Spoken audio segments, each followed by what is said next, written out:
नमस्कार आपण मानकु स्वागत करछु मोर आ गोटे मिनी ब्लॉग को। तो सेदिन थिला सोमवार तो सकाळ बठी मंत्र जाई पूजा करके आसीगली। तापर आम एठी रेडी होके बाहरी गलु सत्संग मंदिर कहीं सेठी थिला सत्संग आ माताश्रींकर कंडीशन थिला जे तू न जेबु देन मो जेबिन आ मन तो करी हबनी। तो पुणी आम जाई सेठी पहुँचला पर देखला बेलकू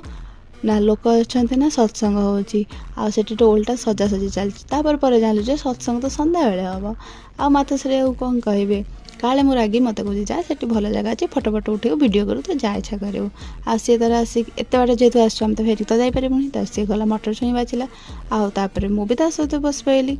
आउे से खाई पी सारिकी पुणी आसलु सेम से मटर छुई को बाछापी कहीं एत सारा थिला जे ताकू बाछु बाछु आमको 4टा 4:30 हो गला। तापर सत्संग टाइम हो जाइला तो प्रार्थना करी सेठी हम सब सत्संग अटेंड कलापर घर को आसिलु।